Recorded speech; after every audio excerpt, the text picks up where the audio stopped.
نحمده ونصلي على رسوله الكريم اما بعد فاعوذ بالله من الشيطان الرجيم بسم الله الرحمن الرحيم الذين آتيناهم الكتاب يتلونه حق تلاوته صدق اللہ مولانا العظیم۔ آج ہم علم تجوید سے لاپرواہی اور اس کا انجام بد اس عنوان سے گفتگو کریں گے کہ قرآن مقدس کو اللہ تبارک و تعالیٰ نے انسانیت کی ہدایت کے لیے نازل فرمایا اور یہ عظیم کتاب تمام علوم کا سر چشمہ ہے۔ سب سے پہلے اس قرآن مقدس کو پڑھنے کا حق صحیح معنوں میں ادا کرنا مسلمانوں پر ضروری ہے کہ ہم قرآن مقدس کو ان کے تقاضوں کے مطابق صحیح معنوں میں تلاوت کریں۔ اللہ تبارک و تعالیٰ ارشاد فرماتے ہیں وَرَتِّلِ الْقُرْآنَ تَرْتِيلًا، قرآن کو ٹھہر ٹھہر کر پڑھے۔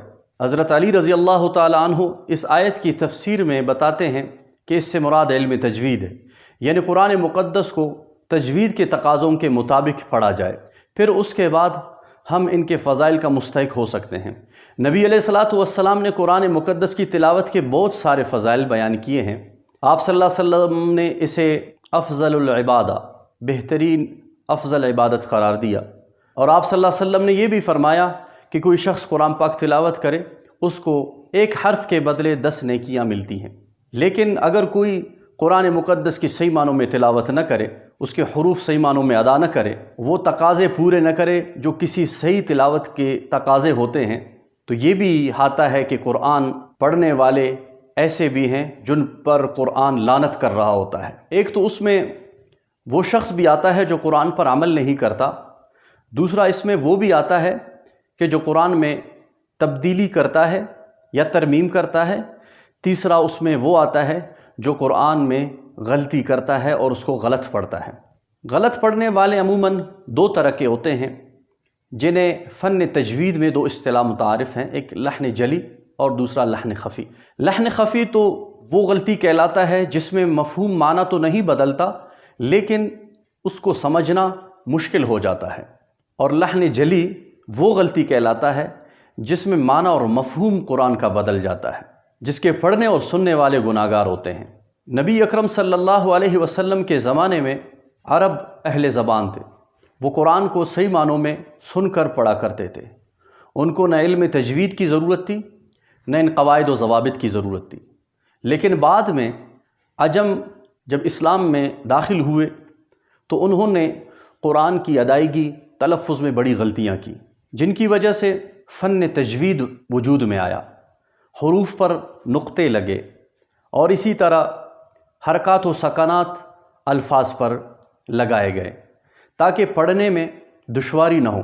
ہم اگر آج اس ضرورت کو محسوس کرنے کے لیے میں کچھ چند مثالیں دینا چاہوں گا کہ وہ قرآن مقدس کی تلاوت کے دوران ہمیں غلطیاں پیش آتی ہیں، ان سے کیا کیا خرابیاں لازم آتی ہیں۔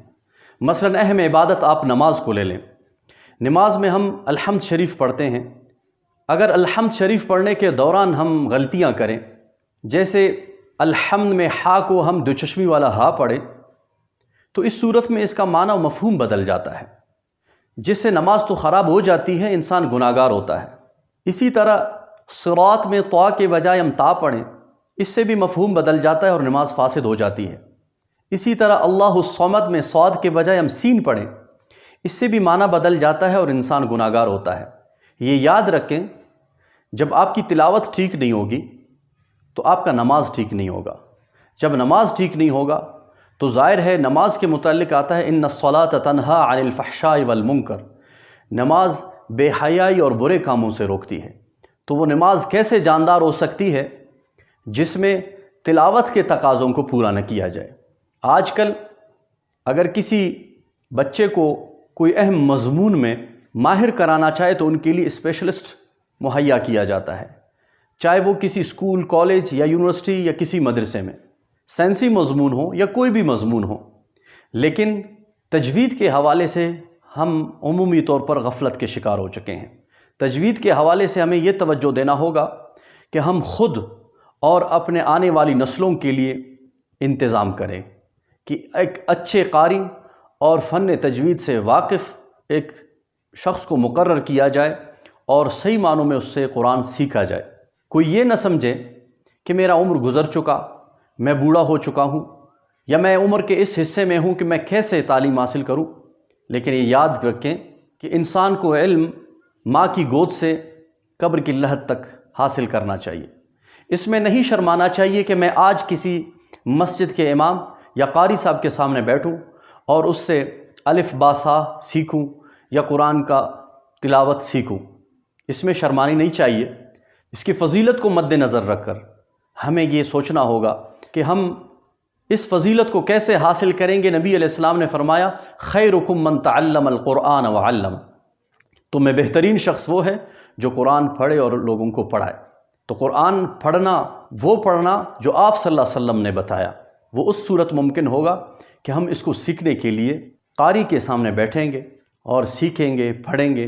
حروف کی ادائیگی اور اس کا تلفظ، کہاں مد، کہاں پہ شد، کہاں پہ جزم اور کہاں پہ حرکات و سکانات کس اعتبار سے آتے ہیں اور کیسے ان کو پڑھا جاتا ہے، کہاں پہ وقف کرنا ہے، تو یہ سارا کچھ سیکھنا ایک عام مسلمان کے لیے لازمی ہے۔